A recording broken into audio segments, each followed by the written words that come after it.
রাখি আমাকে ফোন করেছিল, আমি থানায় যাব, পুলিশকে গিয়ে বলবো তুমি কি অন্যায় করেছো, তুমি অপরাধী, তুমি ক্রিমিনাল। তুমি যদি থানায় যাও তাহলে তুমিও শুনে রাখো, তুই ছেলে মেয়ে নিয়ে আর দড়ি কলসি নিয়ে আমি গঙ্গায় ঝাঁপ দেবো। তুমি আমাকে চেনো, খুব ভালো করে চেনো।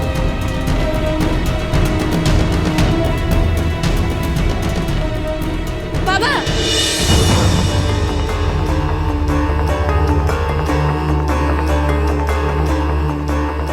বাবা তুমি যেও না, বাবা তুমি প্লিজ যেও না বাবা, তুমি প্লিজ যেও না বাবা, বাবা প্লিজ যেও না বাবা, যেও না, প্লিজ যেও না বাবা। হ্যাঁ বাবা। তোদের মাকে আমার ঘৃণা হয় রে, ঘৃণা হয়। এই মাকে দেখে কি মানুষ হবি তো? হ্যাঁ, কি মানুষ হবি?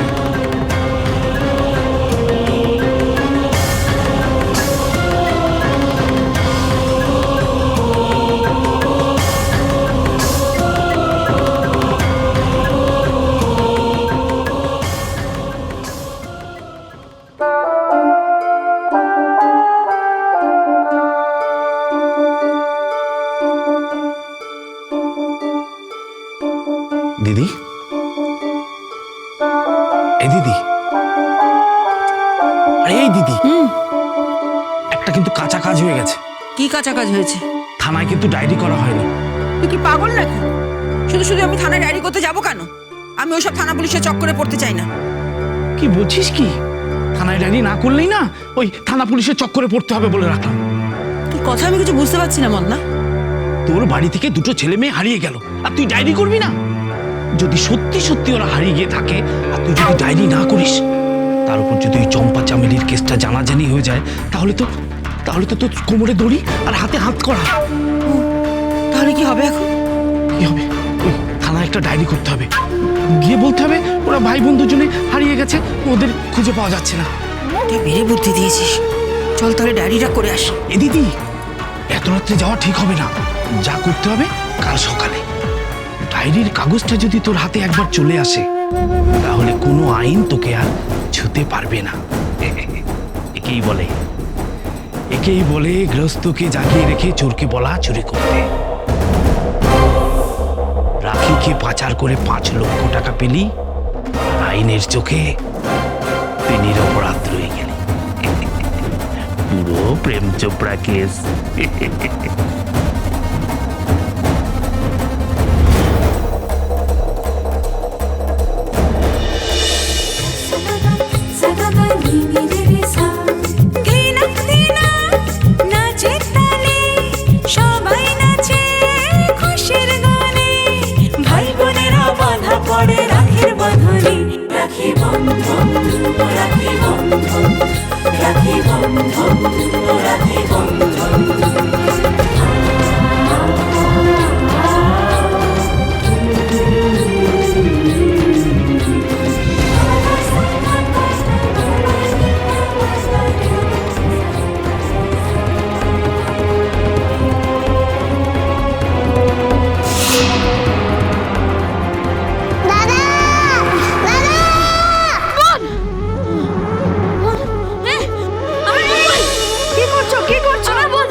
বসো, হাতে সেলাইনের চ্যানেল করা আছে না, দৌড়োদৌড়ি করে, তাও ভালো তোমার জ্ঞানটা ফিরেছে। আমার রাখি এখানে ছিল। ওই তো তোমার বালিশের পাশে রাখি। অমূল্য ধন এই রাখি। কে দিয়েছে রাখিটা?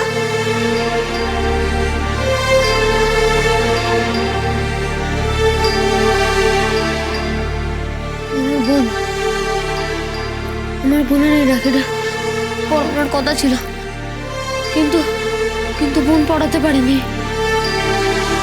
তার আগে বোনটা যেন কোথায় চলে গেল। আমি বোনকে খুঁজে পাচ্ছি না, সারা পৃথিবীতে খুঁজে পাচ্ছি না। আমি বোনের কাছে যাবো, আমি বোনের হাত থেকে রাখি পরবো। হ্যাঁ পড়বে। তোমার বোন থাকে কোথায়?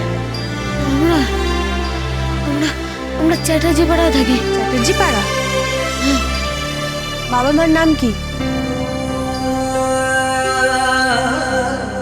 বাবা মা নেই। তাহলে তাহলে বাড়িতে বড় কে আছে? মানে গার্জিয়ান কে? বড় কে বলো? জেঠু, আমার জেঠু নাম অমরেশ চ্যাটার্জি। ও, ফোন নাম্বার জানো? হ্যাঁ, তুমি বরং একটা ফোন করে দাও ওনাদের আসতে বলো। কিছু টাকা পয়সাও বাকি আছে, সেগুলো মিটিয়ে দিয়ে যেতে বলো।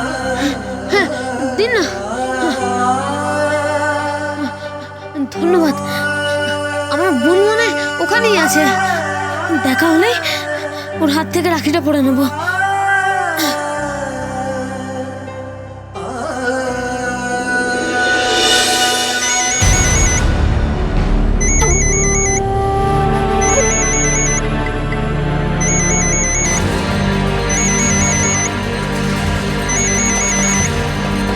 হ্যালো, কে? জেঠিমা? কে? আমি বললাম জেঠিমা, আমি না হাসপাতালে আছি। আমাকে আমাকে বাড়ি নিয়ে যাবে? আমি একটা হাসপাতালে আছি। জেঠিমা, হ্যালো জেঠিমা।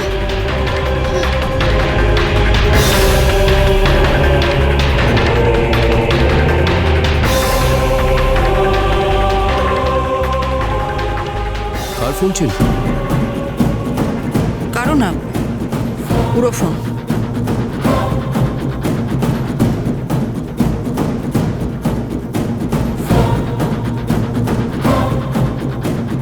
বন্ধন আবার ফোন করতে পারে, তাই না?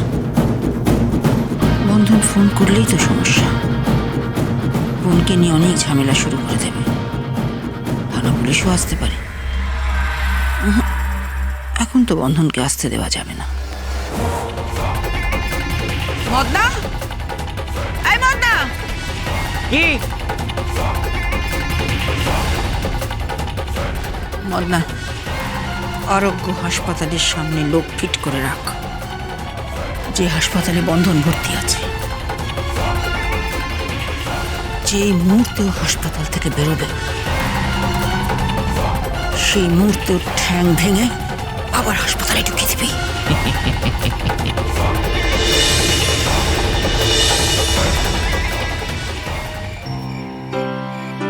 এ কোথায় এসে পড়লাম রে বাবা? ওই চম্পা চামের দাস যেরম দেখতে, সেরম তার অতিথিদের যত্ন নেওয়ার হাল। একটা বিছানা নেই রে বাবা, একটা গদি নেই, একটা চাদর নেই।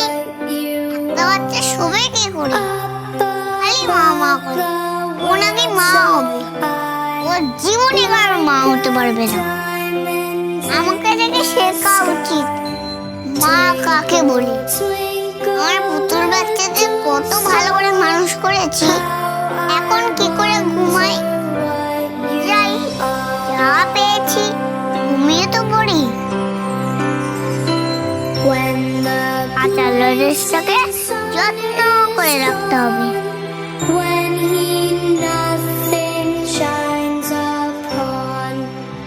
দাদাকে রাখি পরে এই আচার্যটা দেবো।